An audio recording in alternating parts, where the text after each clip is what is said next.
en plein essor et elle est spécialisée dans l'imagerie médicale. La recherche et l'innovation, deux missions de l'école de microélectronique de Gardanne où les élèves ingénieurs, en plus de leur formation, font de la recherche en partenariat avec des entreprises. Qu'attendent-ils de la visite présidentielle et sont-ils tout simplement inquiets pour leur avenir? Élément de réponse avec ce reportage de Robert Papin et de Guy Battini. Ce sont de futurs ingénieurs spécialisés en microélectronique, informatique et nouvelles technologies. Des secteurs très porteurs. Après 3 années d'études, tous les élèves diplômés trouvent un emploi. Moi, je suis assez optimiste. Je regarde surtout les troisième années, les facilités pour trouver des stages, etc.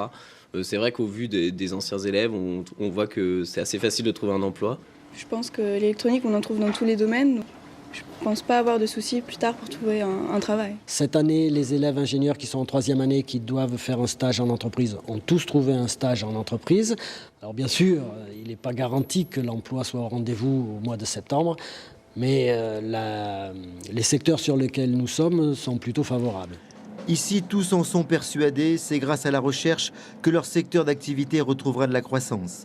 L'école possède une salle blanche qui permet à des entreprises de développer leurs propres innovations en partenariat avec les étudiants. C'est le pari qu'on a fait, mais je pense que c'est un pari qui va être facile à tenir dans la mesure où la croissance passe forcément par la recherche et l'innovation et qu'on a réussi ici au centre à avoir cette recherche et cette innovation qui va de la fabrication microélectronique en passant par la conception de ces nouveaux objets, par l'utilisation, par la sécurité de ces nouveaux objets jusqu'à leur utilisation et jusqu'à leurs usages. Pourtant, la crise est bien réelle. À quelques kilomètres d'ici, les plus gros fabricants de microélectronique licencient. On a aujourd'hui une délocalisation de la production vers l'Asie, mais seulement pour ce qui est de l'innovation, ça reste ici, c'est ici que les idées sont nées. Donc je pense que c'est encore un secteur qui va être porteur dans l'avenir avec beaucoup de découvertes qui nous attendent encore. Empêcher les délocalisations, c'est peut-être ça la vraie question. La microélectronique, aujourd'hui indispensable, représente l'essentiel de l'économie du XXIe siècle. Sur notre plateau, Maurice Farine. Bonsoir monsieur, vous êtes président du pays d'Aix-Développement. Merci d'être avec nous. Recherche plus innovation, vecteur de croissance. Est-ce que c'est un pari qui peut être gagnant, sachant qu'en période de crise, les investissements sont limités ? Je crois que c'est exactement le contraire. Je crois que c'est justement parce que le pays d'Aix est un pays d'innovation que nous avons une grande chance de notre développement. Je pense qu'aujourd'hui, nous sommes à la fin d'un cycle et notre crise économique, soi-disant crise, nous le prouve. Et donc, nous devons prévoir aujourd'hui le futur. Et le futur, nous le réalisons grâce à la recherche et développement.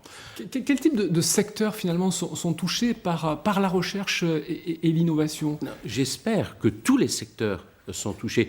Moi-même, qui suis issu de l'agroalimentaire... Concerné également par la recherche et l'innovation. Complètement, je crois que toutes les entreprises sont concernées et l'innovation d'aujourd'hui, c'est le chiffre d'affaires de demain, pour tout le monde. Qu'est-ce que vous attendez, vous, à titre personnel et d'une manière plus générale par rapport aux entreprises que vous représentez, entre guillemets, de la visite du président Sarkozy demain dans le pays d'Aix ?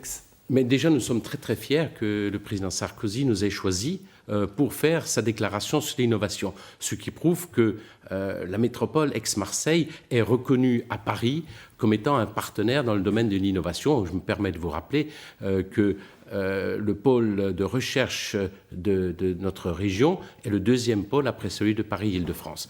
Donc, c'est simplement d'affirmer que grâce à cela, si nous avons obtenu ITER, c'est parce que tous les pays qui sont réunis pour le projet ITER ont estimé qu'autour d'Aix-en-Provence, il y avait une matière grise pour fructifier l'un l'autre. Il y a aussi une matière grise qui est concernée par les plans sociaux et on pense à la zone de Rousset. Est-ce que c'est un point que vous allez aborder très concrètement ? Parce que là, on parle des choses qui marchent, mais il y a aussi des choses qui ne marchent pas bien du tout, hein. Oui, mais justement, peut-être, vous parlez de ce qui ne marche pas, mais c'est l'innovation de hier.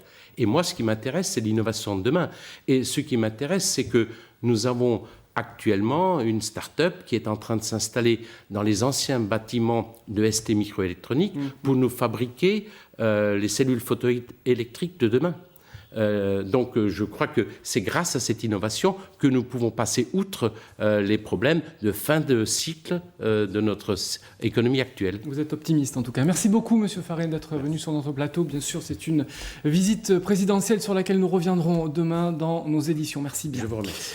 La suite de l'actualité est judiciaire avec les réquisitoires